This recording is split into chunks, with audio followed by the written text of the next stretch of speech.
आपका स्वागत है यीशु मसीह की प्रेजेंस में। अपने हाथों को उठाओ, बोलो जो कुछ मैं सुनूं, जितना सुनूं मैं फलों को लेके आऊं। फिर से बोलो ऊंची आवाज में, आमीन। बाइबल कहती है कि जब आप परमेश्वर की मर्जी के मुताबिक प्रार्थना करते हैं, आप जानते हैं कि पवित्र आत्मा, बाइबल कहती है कि आपके दिल से हे अब्बा हे पिता कह के प्रार्थना करता है, और पवित्र आत्मा अपनी मनसा के अनुसार आपके शरीर को यूज करता है। आपको पवित्र आत्मा जब मिलता है तो उसका कारण क्या है? पवित्र आत्मा इसलिए आपको नहीं मिला कि आप सिर्फ दूसरों के लिए प्रेयर कर सकें या अपनी लाइफ में सुरक्षित रह सकें। पवित्र आत्मा इसलिए भी मिला है कि आप परमेश्वर की मर्जी के अनुसार भी प्रार्थना कर सकें। एक बार एक रात को एक व्यक्ति बेचैन हो गया, बहुत ज्यादा क्रिश्चियन व्यक्ति, इतनी बेचैनी हो गई कि उठ के बैठ गया रात को, बिल्कुल मिडनाइट, जब सोने का पूरी गहरी नींद का टाइम है। पवित्र आत्मा ने उसे उठाया और बोला गैर भाषा में प्रार्थना करो। उसे मालूम नहीं था विषय क्या है, और उसने गैर भाषा में प्रार्थना की। 1-2 घंटे प्रार्थना करने के बाद उसका मन चैन में आ गया और उसे ऐसा लगने लगा कि अब परमेश्वर नहीं चाहता मैं प्रेयर करूं, और वो सो गया। तब इंटरनेट का जमाना नहीं था, फोन का जमाना नहीं था। थोड़े महीने बाद वो अपने भाई से मिला और उसके भाई ने कहा कि फलानी डेट को मेरे को हार्ट अटैक हो गया था और मैं ऐसे मरने वाला था, बिल्कुल डेड हो गया था, लेकिन पता नहीं ऐसा किस चीज ने मुझे छुआ कि मैं रिवाइव हो गया, मुझे होश आ गया, एकदम से मेरी जिंदगी वापस आ गई। तो उसने समझाया, उसने कहा कि वो वही दिन था कि जब पवित्र आत्मा ने मेरे को बेचैन किया था। जब मेरे को पवित्र आत्मा ने बेचैन किया तो मैंने तेरे लिए प्रार्थना की और उसी वक्त परमेश्वर ने तुझे छुआ और चंगा किया। जब मैं आपको ये बातें बता रहा हूं, इसका मकसद सिर्फ यही है कि आप लोगों को मालूम होना चाहिए कि आने वाले समय में हमें परमेश्वर की मर्जी के अनुसार प्रार्थना करनी है। क्योंकि जैसे ही आप परमेश्वर की विल के अनुसार प्रेयर करेंगे, अपने भाइयों के लिए, पास्टर्स के लिए, पंजाब के लिए, लोगों के लिए, अन्य जातियों के लिए भी, तो ये परमेश्वर की मर्जी है कि शांति बनी रहे और परमेश्वर अपने लोगों को मजबूत करे। तो जब आप इस तरह से प्रार्थना करेंगे, आप डिलीवरेंस में भी एंटर करेंगे, आप ब्लेसिंग में भी एंटर करेंगे। सुनो मेरी बात, जब आप किसी की गाड़ी को यूज करते हैं, आप किराए पे गाड़ी लेके आए या किराए का ऑटो लेके आए या आपने गाड़ी खरीदी है, कुछ भी है, आप जो किराए की गाड़ी लेके आए आप उसको पे कर दें कि भाई साहब मैंने आपकी गाड़ी को यूज किया है, ये लीजिए 700 रुपया, 1000 रुपया, 1200 रुपया जो मैंने आपके साथ किया, क्योंकि मैंने आपकी गाड़ी को इस्तेमाल किया। पवित्र आत्मा जिसके अंदर है, और अगर वो व्यक्ति पाप में नहीं है और परमेश्वर की आवाज को सुन सकता है, और दूसरा जो चर्च में परमेश्वर की योजना उनको मालूम होती है, उसके अनुसार जब वो प्रार्थना करना शुरू करता है, तो जिस तरह से हम गाड़ी यूज करने के बाद किराया देते हैं, जब परमेश्वर आपकी गाड़ी को यूज करता है, आपकी बॉडी को यूज करता है, वो आपको पे बैक करता है उसके लिए। जब परमेश्वर आपको पे बैक करता है, वो आपकी फेवरेट चीजें आपको देता है। आपकी फेवरेट चीज क्या हो सकती है? आपका भाई नशे करता है, आपको लगता है कि अगर मेरा भाई नशे छोड़ दे तो मेरे लिए ये फेवरेट चीज है। मेरी बहन अगर व्यभिचार छोड़ दे तो ये फेवरेट चीज है। अगर मेरे बच्चे मसीह में आ जाए तो ये फेवरेट चीज है। मेरा फाइनेंस हल हो जाए तो मेरी फेवरेट चीज है। तो अगर आप परमेश्वर की मर्जी को जब पूरा करते हैं, वो आपकी फेवरेट चीज आपको देता है। मेरी ये प्रेयर है, यहाँ बैठे एक एक कोने में आपकी फेवरेट ब्लेसिंग्स इसी महीने आपकी लाइफ में उतरे यीशु मसीह के नाम में। हालेलुया। पवित्र आत्मा आपको बताता है कौन सा काम करना है। पवित्र आत्मा आपको बताता है किस विषय के लिए प्रार्थना करनी है। कुछ बातें पवित्र आत्मा आपको बताता है और कुछ बातें आपके सामने होती हैं कि मेरा भाई नशे करता है, मुझे इसके लिए प्रेयर करनी है, मुझे अपनी फैमिली के लिए प्रेयर करनी है, मुझे अपने बच्चों के लिए प्रेयर करनी है, मुझे अपने अगुए के लिए। वो तो हमें नजर आ रहा है। ऐसी बातें भी हैं जो नजर नहीं आती, लेकिन पवित्र आत्मा जब आप उसको समर्पण कर देते हैं तो वो आपके शरीर को यूज करते हैं। हालेलुया। आप गैर भाषा जब बोलते हैं, आप नहीं जानते आप क्या प्रार्थना कर रहे हैं, लेकिन पवित्र आत्मा आपकी गैर भाषा को किसी के लिए, आपके लिए या किसी परमेश्वर के मकसद के लिए इस्तेमाल करता है। और जब आप अपना शरीर, अपना पैसा, अपनी ताकत, अपना माइंड, अपनी कोई भी चीज परमेश्वर को देंगे, ब्लेसिंग हेवन खोलकर आप पर उतरेगी ही उतरेगी। हम डिलीवरेंस की बात कर रहे हैं, हम छुटकारे की बात कर रहे हैं। एक छुटकारा जो पास्टर को भी चाहिए, एक औरत को भी चाहिए, एक मर्द को भी चाहिए, एक बिजनेसमैन को चाहिए अगले लेवल पे जाने के लिए, अनफ्रूटफुल लोगों से छुटकारा पाने के लिए चाहिए। एक छुटकारा जो आपकी फैमिली में आपको चाहिए, एक छुटकारा जो आपके अपनी लाइफ में, अपनी स्पिरिचुअल लाइफ में आपको चाहिए। बाइबल कहती है कुछ रूल्स हैं जिन्हें फॉलो कर छुटकारा लिया जा सकता है। जिस तरह मैं आपको बताना चाहता हूं, आप कितने बीमार हैं, कितनी देर से बीमार हैं, कितने दुखी हैं, इस बात पे आपका छुटकारा निर्भर नहीं करता। यीशु मसीह के पीछे एक औरत आई कि मेरी बेटी में से दुष्ट आत्मा निकाल दे, निकाल दे, निकाल दे। यीशु मसीह ने मना कर दिया। यीशु मसीह ने कहा कुत्तों को मैं अपने बच्चों की रोटी नहीं दे सकता। क्योंकि यीशु मसीह, चेलों ने भी कहा कि तू क्यों इसकी प्रार्थना को नहीं सुनता, ये दुखी है। परमेश्वर ने कहा सिर्फ एक बंदा दुखी है, इसलिए उसकी प्रार्थना नहीं सुनी जा सकती। कभी परमेश्वर ने बाइबल में ये नहीं कहा तू बड़ा दुखी है, तू बड़ी दुखी है, इसलिए मैं तेरी प्रार्थना को सुनता हूं। परमेश्वर ने कहा तेरे विश्वास ने तुझे क्या किया? चंगा किया। तेरे फेथ ने तुझे क्या किया? अगर मुझे छुटकारा लेना है तो मुझे रूल्स और मुझे परमेश्वर के जो प्रिंसिपल्स हैं, जो वचन हैं, परमेश्वर का जो बनाया सिस्टम है, मुझे उसे फॉलो करना पड़ेगा। बाइबल कहती है वो औरत परमेश्वर के सामने आई। इंग्लिश में लिखा शी वर्शिप्ड, उसने हिंदी में लिखा उसने यीशु को प्रणाम किया और कहा कि बालक, जो तेरे बालक हैं उनकी मेज से जो चूर चार निकलता है वही कुत्ते खाते हैं। हालेलुया। पर लिखा उसने वर्शिप की। चंगियाई से पहले की कि चंगियाई के बाद में की? ऊंची आवाज में बताओ। छुटकारे के पहले वर्शिप की कि छुटकारे के बाद में की? बाइबल कहती है उसने इतना सखत उत्तर सुनने के बावजूद भी शी वर्शिप। तो क्या आप भी जब परमेश्वर आपको उत्तर ना दे वर्शिप करने के लिए तैयार हैं? जब आपको उत्तर वो ना दे फिर भी आप परमेश्वर के साथ बने रहने के लिए तैयार हैं? हालेलुया। लिखा शी वर्शिप्ड, उसने खुदा की वर्शिप की। इतना सख्त जवाब लेने के बावजूद भी उसका विश्वास नहीं हिला और उसने कहा तेरे बालकों की मेज से जो गिरेगा वही कुत्ते खाएंगे, हमें अपने घर का कुत्ता समझ ले। यीशु मसीह ने कहा इस बात के कारण दुष्ट आत्मा तेरी बेटी को छोड़ के जा चुका है, जा चली जा। बाय फेथ जो सिस्टम बना है, जो परमेश्वर ने वचन में ठहराया है, उसी के अनुसार हम चंगाई ले सकते हैं, उसी के अनुसार हम छुटकारा ले सकते हैं। उससे बाहर जाकर हम छुटकारा नहीं ले सकते, बल्कि वही जो परमेश्वर के वचन में ठहराया गया है। आमीन। मैंने अपनी लाइफ में नोटिस किया है कि छुटकारा जो है वो बिल्कुल उन्हीं लोगों को मिलता है जो आत्मा को फॉलो करते हैं, जो पवित्र आत्मा को फॉलो करते हैं, वही छुटकारे में, रियल छुटकारे में एंटर करते हैं। आज जो आप सिस्टम देख रहे हैं चर्च में, सब जगह आप बड़े बड़े सिस्टम को बनता हुआ देख रहे हैं, लेकिन पहले ऐसा नहीं था। इतनी बड़ी चर्च होने के बावजूद भी किराए पर साउंड आता था। हम अपना साउंड परचेज नहीं कर पा रहे थे, इतना पैसा भी नहीं था चर्च के पास, क्योंकि चर्च से कोई डोनेशन नहीं मांगी जाती थी, कुछ नहीं था, बस लोग आगे डाल जाते थे, ठीक है कुछ नहीं है तो ना सही। ऐसा चलता रहा कितने साल। तो मैं साउंड के लिए पैसे इकट्ठे करता था कि अभी 50,000 हो गया, अभी 1 लाख हो गया। और एक दिन परमेश्वर ने मुझसे रात को मिडनाइट के टाइम बात की कि अभी उठ और जितना पैसा तेरे पास है उसे अभी कंप्यूटर से ट्रांसफर कर। उस समय उस अकाउंट में मैंने इंटरनेट बैंकिंग रखी थी। तो रात को 12 बजे मैं उठा और मैंने कहा परमेश्वर ये पैसा तो सेव करने के लिए, ये पैसा तो मैं तेरे ही भवन का साउंड जो है उसे बाय करने के लिए मैं जोड़ रहा हूं। मुझे 6-7 लाख तब चाहिए था, 10-12 साल पहले 10 लाख में साउंड आ जाता था। तो तब मैंने कहा परमेश्वर ये तो तेरे साउंड को परचेज करने के लिए। परमेश्वर ने कहा इसे अभी बोना है। आप इमेजिन करो मेरे अकाउंट में जितना पैसा था, मैंने रात को 12 बजे अकाउंट ओपन किया, जिसके अकाउंट में डालना था उसका अकाउंट पहले से जुड़ा हुआ था मेरे साथ। मैंने उसके अकाउंट में डाला, उसको टिक किया, पैसा गया। मैंने उसको रात को मैसेज किया कि भाई साहब मैंने इतने लाख रुपए आपके अकाउंट में भेजा है।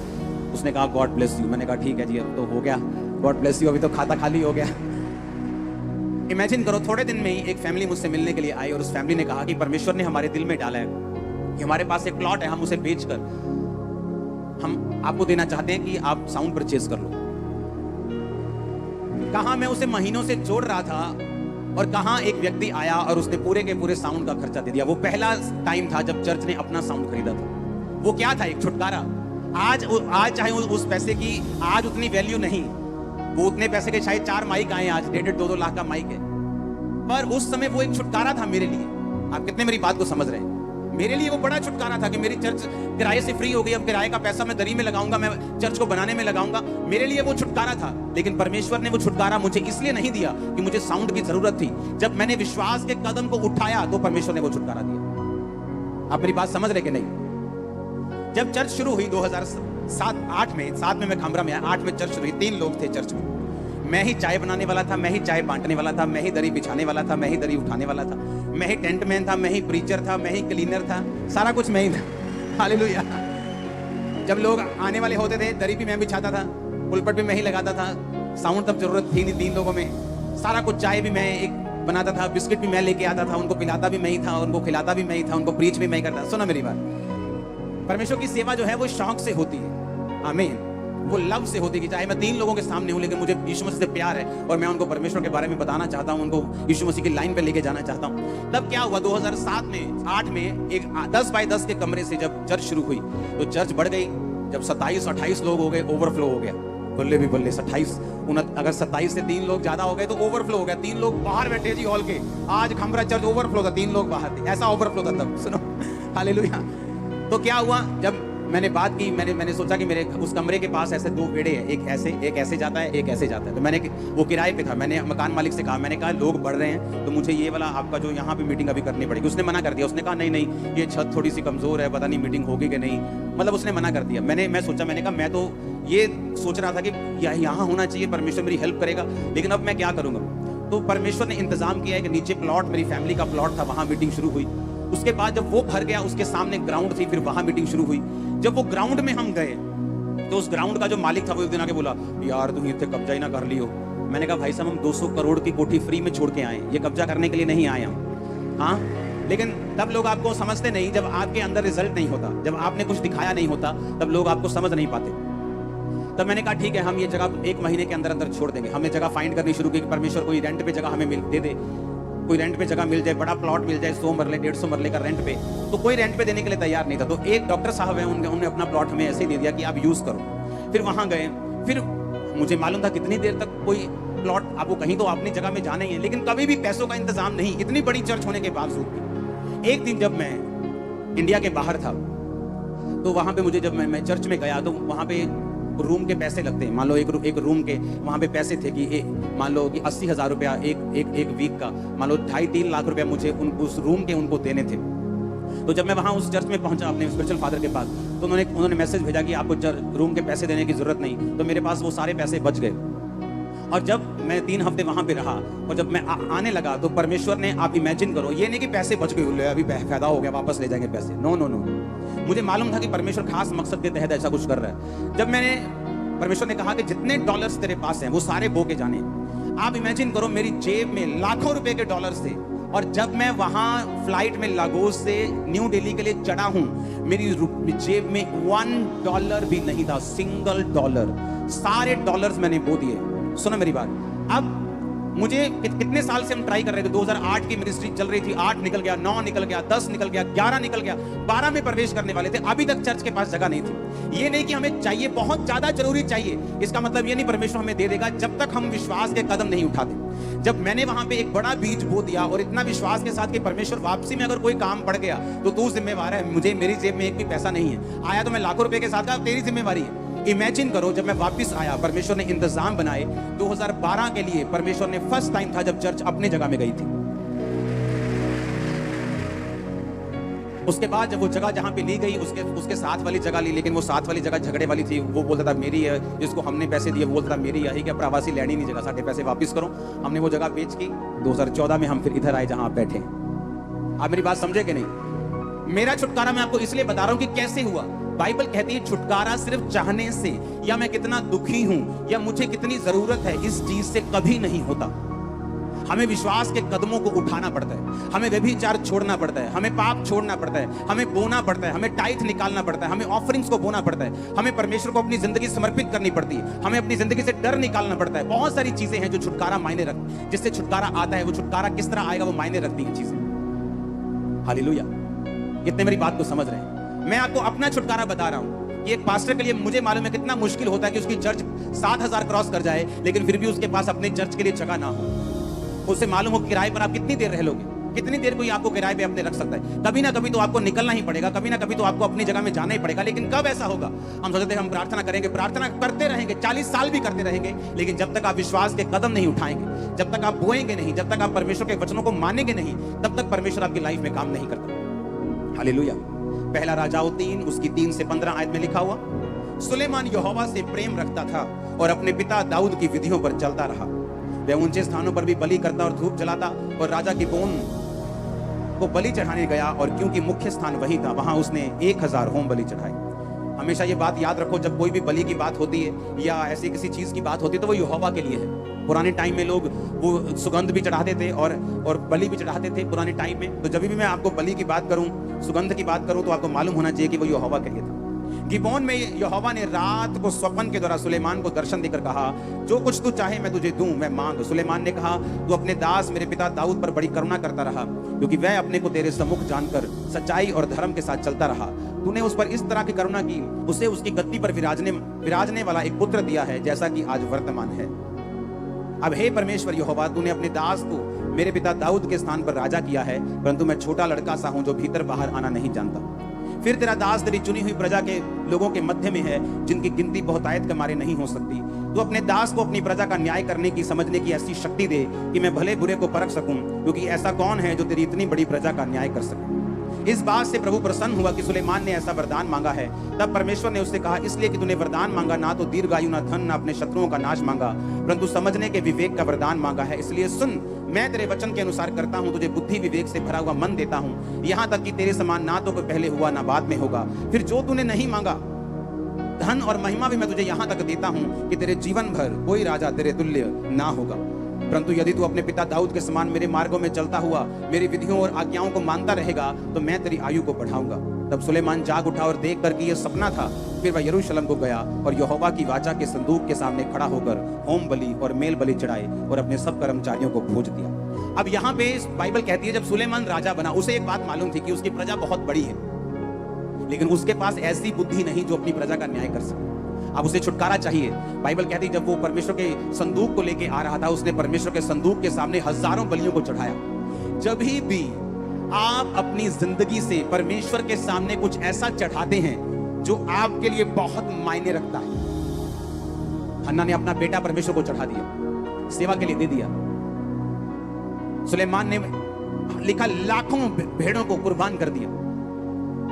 पुराने टाइम में जो भेड़ें होती थी वो पैसों के बराबर थी। लोग आपकी वेल्थ को भेड़ों के, आपके गधों के, आपके घोड़ों के जो साइज था उसके हिसाब से आपको जांचते थे।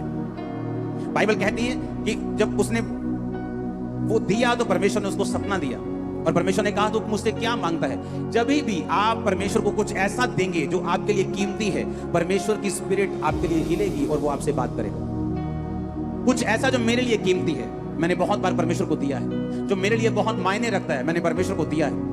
लेकिन बाइबल कहती है, जो छुटकारा परमेश्वर चाहता है तुम्हारा हो, उसके लिए परमेश्वर को तुम्हें वचन में लेके आना होगा और तुम्हारे अंदर फिर परमेश्वर डालता है, भाई साहब तू ऐसा कर, मेरे बेटे मेरी बेटी तू ऐसा कर, मेरे बेटे ये परमेश्वर को दे दे, मेरी बेटी ये परमेश्वर को दे दे। क्योंकि जो छुटकारा परमेश्वर देना चाहता है वो बिना इस प्रोसेस से निकले हुए परमेश्वर आपको नहीं दे सकता। क्योंकि वचन में लिखा हुआ है, जब तू बोएगा मैं तुझको हिलाकर डुलाकर, लेडीज आटा मांगते ना पड़ोसी से, कई बार भैन जी दइयो एक हम साडा आटा मुकदम देने हैं वापस, वो ऐसे उठाती है आटा, ऐसा करके देती है। परमेश्वर कहता है तूने तो ऐसे करके दिया है, जब मैं तुमको दूंगा तो मैं से दबा दबा कर दूंगा, मैं तुम्हें ज्यादा वापस करूंगा। हालेलुया। अगर परमेश्वर ने मुझको छुटकारा देना है, पहले वो मुझसे बात करता है कि तुझे ये काम करना है, तुझे इतनी प्रार्थना बढ़ानी है, तुझे पवित्रताई के लेवल को बढ़ाना है, तुझे ये काम करना है, तुझे इतना पैसा बोना है, तुझे ये अपनी ये चीज परमेश्वर को दे दे, ये वाली कार परमेश्वर को दे दे। बहुत बार मेरे साथ ऐसा हुआ। उससे क्या होता है कि जब मेरी एक कीमती चीज परमेश्वर को मैं चढ़ाता हूं, परमेश्वर देखता है कि हाँ इसके अंदर विश्वास है, और बाइबल कहती है वो छुटकारा जो परमेश्वर हमें देना चाहता है हमारी लाइफ के अंदर एंटर कर जाता है। और ये बिब्लिकल है, ये परमेश्वर का प्लान है, ये परमेश्वर की व्यवस्था है जो उसने हमारे लिए की है कि जितना छुटकारा परमेश्वर हमें देता है वो उसी व्यवस्था के बीच में देता है, उससे बाहर नहीं। अगर अमेरिका की सहूलतें चाहिए तो वहीं का ग्रीन कार्ड चलना चलेगा। अगर यूके की सहूलतें चाहिए तो वहीं का आपको परमानेंट रेजिडेंस चाहिए। अगर आपको जिस देश की आपको सहूलतें चाहिए, उस देश का जो आपको चाहिए, आपको उस देश के रेजिडेंट होना पड़ेगा। उसी तरह अगर परमेश्वर का छुटकारा चाहिए तो आपको वचन के बीच से आना पड़ेगा और उस व्यवस्था से आना पड़ेगा जो परमेश्वर ने आपके लिए तैयार की है। कितने मेरी बातों को समझ रहे हैं? अब मैंने एक बात अपनी लाइफ में नोटिस की है, जितने लोगों की स्पिरिट बोने वाली होती, देने वाली होती, वो हमेशा दूसरे लोगों से जल्दी छुटकारा पाते। मैंने नोटिस किया। कंजूस क्रिश्चियंस भी होते हैं, वो चर्च भी जाते हैं लेकिन कंजूस, किसी की हेल्प करनी हो कंजूस। आप इसकी स्पिरिट देखो, वो स्पिरिट कहां से ली इसने? वो स्पिरिट ली पहला इतिहास 29 उसकी 3 से 5 आयत, अपने बाप दाऊद से उसने वो स्पिरिट को हासिल किया था। दाऊद कहता, फिर मेरा मन अपने परमेश्वर के भवन में लगा है, इस कारण जो मैंने पवित्र भवन के लिए इकट्ठा किया है उस सब से अधिक मैं अपना निज धन भी जो सोना चांदी के रूप में मेरे पास है अपने परमेश्वर के भवन के लिए दे देता हूं। अर्थात 3000 ओपीर की कार सोना, 7000 की कार ताई हुई चांदी मैं ये भवन के लिए दे देता हूं।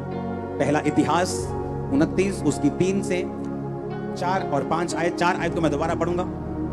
उसने कहा 3000 की कार सोना और 7000 की कार ताई हुई चांदी, 110 टन सोना 240 टन चांदी बनती है।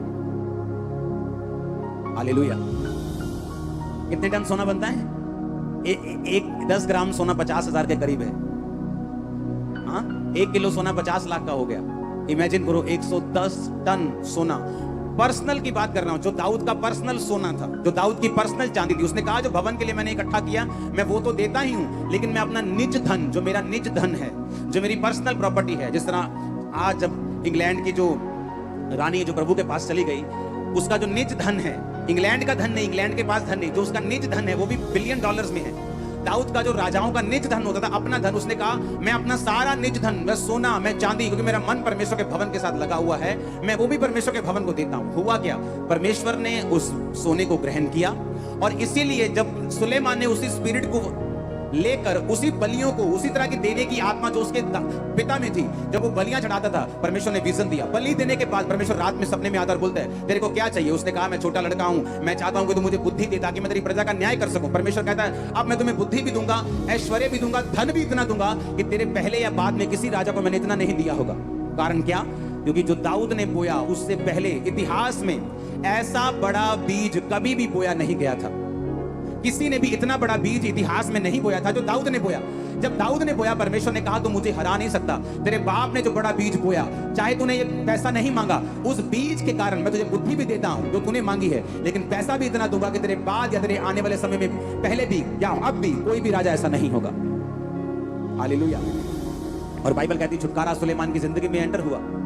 तभी वो छुटकारा जब आया तो सुलेमान के अंदर इतनी बुद्धि थी कि लोग उससे मिलना चाहते थे। जब सुलेमान के अंदर बुद्धि ज्यादा हो गई तो लोग क्या करते थे, मैं आपको बताता हूं कैसा होता है। जब एक देश मजबूत हो जाता है तो दूसरे देश उसके साथ जुड़ने के लिए भेंटों को भेजते हैं कि भाई साहब हमारे देश का जो पीतल है बड़ा अच्छा होता है, हम चाहते हैं आपके साथ व्यापार करना, हम आपको बेस्ट पीतल देंगे। हमारे देश की टेक्नोलॉजी बड़ी अच्छी है, हम आपको बेस्ट टेक्नोलॉजी देना चाहते हैं। हमारे देश की गाय बैल बड़े अच्छे हैं, हम आपको वो देना चाहते हैं। जब सुलेमान के अंदर इतनी बुद्धि आ गई तो सारे देश के जो लोग थे उसके साथ काम करना चाहते थे, क्योंकि वो अपनी बुद्धि से अपने देश को, अपने लोगों को इस तरह से चलाता था कि लोगों के लिए वो एग्जाम्पल था। बाइबल कहती है रानी, जब रानियां और राजे उसके पास आते थे तो वो बड़े हैरान होते थे उसके लोगों की पोशाक को देख के, उसके बैठना उठना, उसके राज करने का तरीका। और जब वो आते थे तो बहुत सी भेंट लेके आते थे। और जैसे ही जब सुलेमान के जीवन में बुद्धि एंटर की तो बहुत से देशों ने उसके साथ संधि करनी शुरू कर दी, बहुत से देशों ने उसके साथ व्यापार करना शुरू कर दिया। बाइबल बताती है कि सुलेमान घोड़ों का व्यापार भी करता था, अरब के घोड़े मंगवा के वो व्यापारियों को देता था।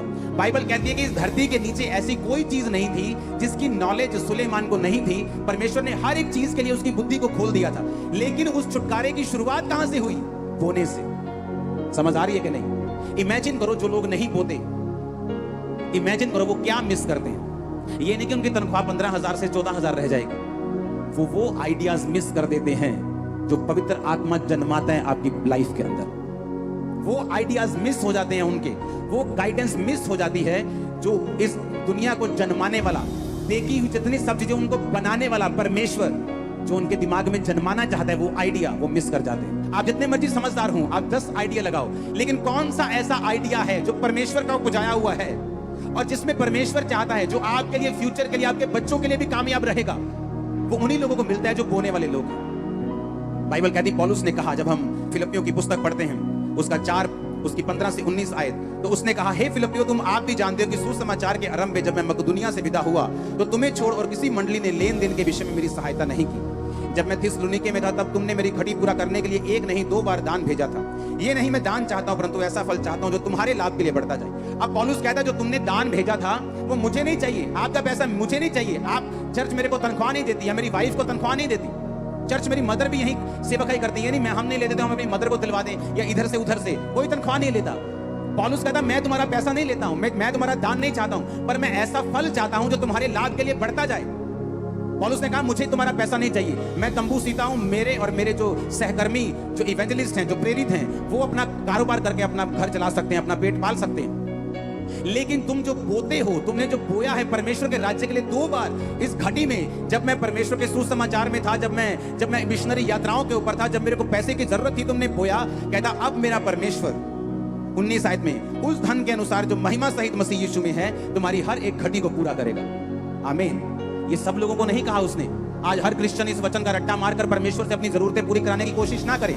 आप क्रिश्चियन हैं, आप जादू टोना करने वाले लोग नहीं हैं कि आप एक आयत को निकालेंगे और उसको पढ़ेंगे और बोलेंगे कि मैं 10 बार पढ़ूंगा जी, मैं इसको 100 बार पढ़ूंगा तो ये आयत पूरी हो जाएगी मेरी लाइफ में। ऐसा नहीं है। उस आयत को पढ़ने से पहले, उस पवित्र कलाम को पढ़ने से पहले, उस पवित्र वाणी को, वचन को पढ़ने से पहले वो कहा किन लोगों के लिए गया? वो लोगों जिन्होंने मिशनरी कामों के लिए पौलुस की सहायता की थी। उसने कहा किसी और ने मेरी सहायता नहीं की, परंतु तुम लोगों ने 1 बार नहीं 2 बार मुझे भेजा। अब मेरा परमेश्वर तुम्हारी घटियों को पूरा करेगा। मेरी ये प्रेयर है, आपके बच्चों की मैरिजेस हेवन करेगा यीशु के नाम में। मेरी ये प्रेयर है, आपके इंतजाम परमेश्वर का हैपन करेगा, हेवनली सप्लाई आपके साथ होगी। मेरी ये प्रार्थना है, आपकी किचन्स भरी रहेंगी यीशु मसीह के सामर्थ्य नाम में। आमीन हो जाए, बरकत तुम्हारी है चर्च। हालेलुया। हम जब बाइबल में देखते हैं कि जो बोना है, अगर आप हमारी जिंदगी देखेंगे तो हमारी जिंदगी बोने वाली। मुझे प्लेन में जाना है, मैं पहले बोता हूं। मुझे यात्रा करनी है, मैं बोता हूं। मेरे बच्चे का बर्थडे है, मैं बोता हूं। मेरा स्पिरिचुअल बर्थडे है, मैं बोता हूं। कोई काम हो जाए, मैं बोता हूं। उससे क्या है कि मेरी लाइफ में जो फल है, जो फ्रूटफुलनेस है, वो हमेशा बनी रहती। नहीं तो ऐसा कोई फॉरेन फंड यहां पे नहीं आता कि हम बोलेंगे इतना बड़ा भवन आप बना सकते हो। मेरी टीम भी हैरान होती किस तरह से हमें पैसे की जरूरत होती और कोई ना कोई आगे बोल देता कि मैं ये थोड़ा बड़ा बीज देना चाहता हूं, आप मेरा बीज स्वीकार करें। और वो भी तब जब बिल्कुल जरूरत होती है। हमें मालूम होता है कि ये एसी का काम करना है, इसमें से इतने लाख रुपए की जरूरत है, लेकिन चर्च की ऑफरिंग से ये काम कैसे हो सकता है? क्योंकि जब हम बोते हैं, जब हम परमेश्वर के वचन को पूरा करते हैं, तो वो हमारी जिंदगी में छुटकारे को देता है, डिलीवरेंस को देता है, जो आपको चाहिए होता है। कितने मेरी बात को समझते हैं? मैंने देखा है पास्टर्स की लाइफ में डिलीवरेंस की कमी है। वो सोचते हैं हम पैसा इकट्ठा करेंगे, 10-20 साल में चर्च की जगह लेंगे। लेकिन अगर आप उन्हें पूछें आप पैसा बोते हैं क्या, टाइट बोते हैं, आप ऑफरिंग्स बोते हैं? नहीं बोते। बहुत से लोग नहीं बोते। जो बोते हैं उनका इंतजाम परमेश्वर करता है। हेवन उनके लिए ओपन होता है, डिलीवरेंस उनकी लाइफ में एंटर करती है। इसलिए मैंने कहा जो 7 हफ्ते आप डिलीवरेंस का वचन सुनेंगे, अगर आपने इन 7 हफ्तों में डिलीवरेंस के वचन को फॉलो किया, छुटकारा आपके पास होगा। और मैं आपको बता रहा हूं, सुनो सुनो, छुटकारे की शुरुआत आपकी लाइफ में हो चुकी है। मैं देख रहा हूं स्पिरिट को। आप बिलीव करते हैं क्या? मैं आपको स्पिरिचुअली बता रहा हूं ये चीज। मैं अपनी स्पिरिचुअल आईज से देख रहा हूं राइट नाउ। अगर मैं आप जेंट्स की ओर देख रहा हूं, अगर मैं आपकी ओर देख रहा हूं, मैं आपको बता रहा हूं स्पिरिचुअली छुटकारा एंटर कर चुके आपकी लाइफ के अंदर। आप जस्ट बड़ी टेस्टिमनीज को हासिल करेंगे और आएंगे वापस। Hallelujah, hallelujah. मैंने आपको अपनी लाइफ की टेस्टिमनी दी, किस तरह से परमेश्वर ने मुझको छुटकारा दिया। क्योंकि जब भी आप अपनी कीमती चीजों को देते हैं, आपको दर्द होता है, आपको पेन होती। अगर आपको बोने में पेन नहीं होती तो वो बोना फ्रूटफुल नहीं होता। अपना इकलौता बेटा दे देना जो तुमने बड़ी मन्नतों के साथ पाया हो, और हन्ना आती और अपने बेटे को चढ़ा के जाती, और एक पेन उसको हुई होगी कि मेरा एक ही बेटा और मैं उसको परमेश्वर को देती हूं। लेकिन बाइबल कहती परमेश्वर ने 5 बच्चे उसे और दिए। उसके बाद आपका बोना प्रेयर फास्टिंग आपके लिए एक बड़े प्राउड को पैदा करने वाली इन दिनों में। आप इतने बड़े काम अपनी लाइफ में देखेंगे कि परमेश्वर की महिमा करेंगे दोनों हाथ और मुंह से भी। आपकी लाइफ को, आपकी फैमिली, आपके फाइनेंस को, आपकी बॉडी को, आपके सिस्टम को आज इस पुलपिट से मैं ब्लेस्ड घोषित करता हूं, डिलीवर्ड घोषित करता हूं। Hallelujah, hallelujah. और मैंने देखा है ये एक आदत है। मत सोचो कि मेरे पास थोड़ा पैसा है तो मैं तब बोऊंगा जब मेरे पास ज्यादा होगा। मैंने देखा है ये आदत है। मैंने थोड़े थोड़े पैसों में भी लोगों को बोते देखा है और बड़े बड़े पैसे वालों को भी कंजूस होते देखा है। क्योंकि ये एक लाइफ स्टाइल है। क्योंकि अगर मैं कहता हूं मैं खुदा से प्यार करता हूं तो मैं बोने वाला हूंगा। अगर यहोवा परमेश्वर यही कहता रहता कि मैं जगत से प्यार करता हूं और यीशु मसीह को ना भेजता और दुनिया पापों में और बीमारियों में मरती जाती, तो हम बोलते कि परमेश्वर तू कैसा प्यार करता है। उसने कहा पिता ने जगत से इतना प्यार किया कि अपना एक लौता बेटा दे दिया। जब वो अपना बेस्ट आपको देना जानता है, वो एक्सपेक्ट करता है हम अपना बेस्ट परमेश्वर को दें। सुलेमान अपने पिता के पैसों से और उस जो वो पैसे जो प्रजा से इकट्ठे किए थे, जब भवन उसने बनाया, तो बाइबल कहती सुलेमान ने जब अपना घर बनाया वो भवन से भी बड़ा था। ये बात अटपटी लगती थी मेरे को बहुत, लेकिन परमेश्वर को आप हरा नहीं सकते। आप परमेश्वर को कुछ भी देते हैं, आप उसको एक वो डोंगा आटा देंगे, वो उसको लिखता दबा दबा कर, हिला हिला कर, दबा दबा कर तुम्हें वापिस करेगा। आमीन, आमीन। वो ऐसा ही है। वो ये चाहता है कि हमारा मन इस दुनिया की किसी भी वस्तु पे ना लगे। हमें जो भी मिले वो एक बीज के रूप में, मैं विश्वास करता हूं कि हमें मिलता है।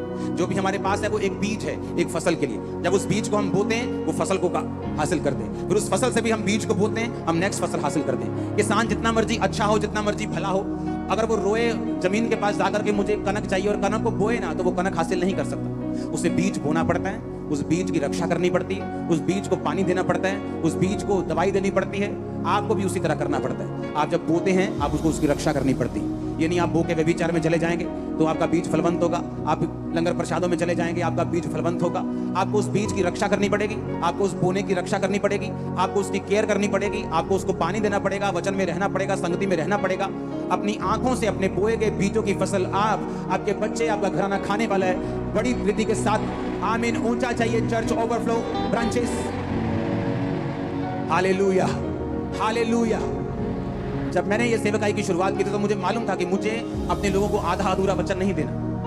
मेरे पास कई पास्टर्स आते हैं, मैं बोलता हूँ आप उनको लोगों को बोने का वचन नहीं देते। वो बोलते नहीं, जब हम लोगों को बोने का वचन देते लोग भाग जाते हैं वहां से।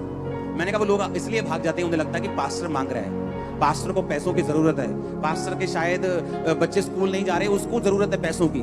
मैंने कहा तुम जब अपना बिजनेस करोगे, अपने परिवार का पेट खुद पालोगे, जब तुम खुद अपना काम खुद करोगे, और जब तुम लोगों को बताओगे कि भाई साहब अगर तुम 100 रुपया दे रहे हो, वो 100 रुपया परमेश्वर के कामों में जा रहा है, तो लोग बोएंगे। तुम्हारा सिस्टम अच्छा नहीं, अपना सिस्टम अच्छा करो, क्योंकि ये काम बहुत कम लोग करने के लिए तैयार है। क्योंकि बाइबल कहती है कौन दाख की बारी लगाकर उसका फल नहीं खाता, उसका रस नहीं पीता।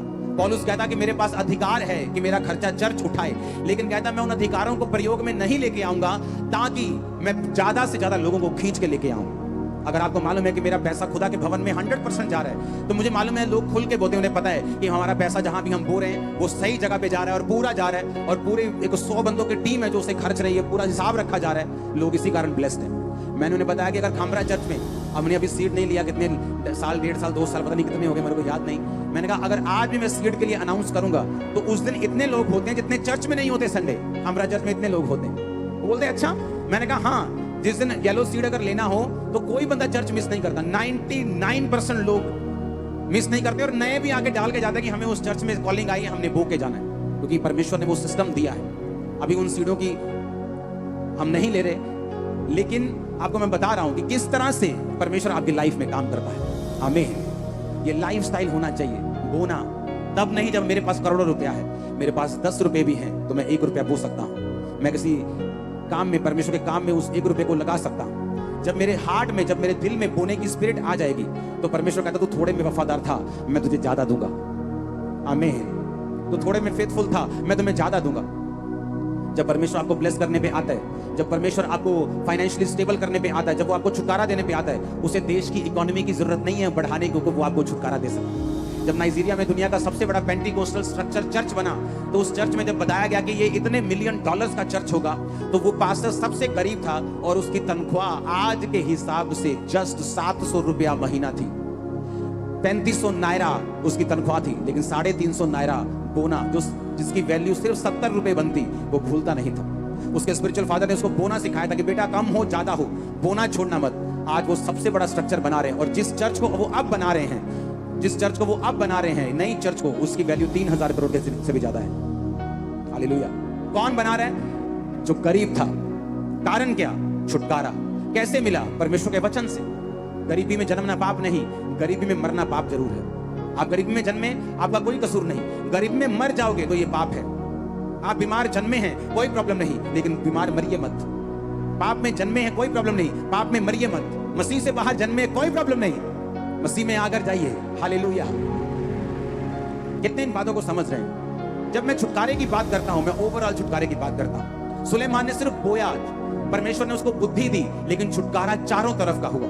जब एक राजे के पास इतनी बुद्धि होती, दूसरा राजा लड़ने के टाइम में भी 10 बार सोचता है। आज कोई बंदा अगर अमेरिका से लड़ने की चाहे तो 10 बार पहले सोचता है कि इस देश को हाथ डालूं कि ना डालूं, इसराइल पर हाथ डालूं कि ना डालूं। उसकी बुद्धि इतनी बड़ी हो गई, छुटकारा इतना बड़ा हुआ कि देशों ने संधि करके उसको सोना, उसको चांदी, उसको ऐसे जो रत्न थे, सुगंध द्रव्य थे, घोड़े थे, जो कीमती चीजें थी, जो लकड़ियां थी, चंदन की लकड़ियां थी, वो उसको भेजते थे। कारण क्या? बोना। कारण क्या? छुटकारा जो यहोवा ने उसका किया। आमीन। जब मुझे छुटकारा चाहिए तो मुझे ये बात मालूम होनी चाहिए, और बात मेरी याद रखना, जब तक छुटकारा नहीं होगा बेइज्जती नहीं छूटेगी, वो साथ नहीं छोड़ेगी। अगर बेइज्जती से पार आना है तो छुटकारा चाहिए हमें। हालेलुया। अगर बेइज्जती से बचना है तो छुटकारा चाहिए। भजन संहिता में लिखा है 51 में कि हे परमेश्वर मेरा मुंह खोल दे ताकि मैं तेरा गुणानुवाद कर सकूं। वो ये मुंह की बात नहीं कर रहा, वो कह रहा है मुझे टेस्टमनी दे ताकि मैं तेरा गुणानुवाद, मेरा मुंह खोल दे, जिस तरह हन्ना के मुंह को उसने खोल दिया था। और बाइबल कहती परमेश्वर चाहता है हमारा मुंह खुले, लेकिन उसका तरीका है, उसके मुंह को खुलवाने का भी परमेश्वर के पास एक तरीका है, एक वे है। जब उस वे से हम होके जाएंगे, हमारी पीढ़ियां भी ब्लेस होंगी, आपकी पीढ़ियों तक ये ब्लेसिंग जाएगी। Hallelujah, hallelujah. मेक श्योर आप एक वचन जो छुटकारे का मैं आपको दूं, आप उसको फॉलो करें। एक भी संडे ऐसा ना हो जो आप मिस करें और छुटकारे को मिस करें। प्रेजेंट होके फिजिकली। ऑनलाइन उन लोगों के लिए है जो दूर बैठे, जो 2000 किलोमीटर दूर है। ये 200 मीटर पे दूर नहीं, ये 2 किलोमीटर 20 किलोमीटर वालों के लिए ऑनलाइन सभाएं नहीं है। मैं आपको परमेश्वर की आत्मा से बता रहा हूं। भूल जाओ कि आप 20 किलोमीटर दूर बैठे और ऑनलाइन अटेंड कर रहे हैं और आप सोचे कि आपने चर्च अटेंड कर ली।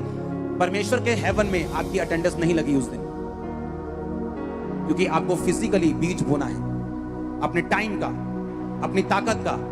आपको बताना है कि परमेश्वर को भी, परमेश्वर मैं इतना कंफर्टेबल नहीं हुआ हूं कि तेरे भवन को छोड़ के संडे घर बैठ के देख लूंगा।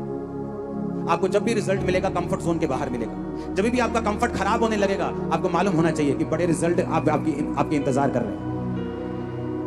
इतने कंफर्टेबल मत हो जाओ ऑनलाइन मीटिंग से कि घर बैठे। आज खामरा चर्च में अंदर ओवरफ्लो, सेकंड ओवरफ्लो, ब्रांचेस भरी पड़ी हैं, सब जगह ओवरफ्लोज हैं। क्योंकि लोगों को लगता है कि मैं शायद इसलिए कह रहा हूं कि गैदरिंग की कमी है। गैदरिंग इस साल चर्च डबल हुई है। खामरा चर्च राइट नाउ ये इंडिया की सबसे बड़ी चर्च बन चुकी है, आपको मालूम होना चाहिए। लेकिन हमारा मकसद कंपटीशन करना नहीं, हमारा मकसद बड़े चर्च बनना नहीं, हमारा मकसद कुछ और है। हमें वचन को देना है, हमें हील करना है, डिलीवर करना है, लोगों को शिक्षा देनी है, राइट तरीके से उनको लेके जाना है, ताकि वो इस ब्लेसिंग को अपनी पीढ़ियों तक पहुंचा सके। आमीन। आप सब ब्लेस्ड हैं यीशु के नाम में। और मेरा पूरा बिलीव है ये 7 हफ्ते जो वचन परमेश्वर दे रहा है आपको, इसको दोबारा फिर से सुनना, इसको फिर से सुनना, फिर से सुनना, इसको मिस मत करना। जस्ट अपनी स्पिरिट में इसको एंटर करने देना। आप एक नए मनुष्य होंगे। डिलीवरेंस आपकी लाइफ में, स्पिरिट में एंटर कर चुकी है, मैं देख रहा हूं। आपको भी मैं नहीं कह रहा कि मिलेगा, बहुत सी गिनती ऐसी है आपकी स्पिरिट में डिलीवरेंस एंटर कर चुकी, वो आप कंसीव कर चुके हो अपनी स्पिरिट में। आप देखना किस तरह से फल लेके आते हैं आप। हालेलुया, जोर से बोलो हालेलुया। अपने हाथों को उठाओ। Thank you Jesus. यार भाषा में प्रार्थना करो अगले 5 मिनट।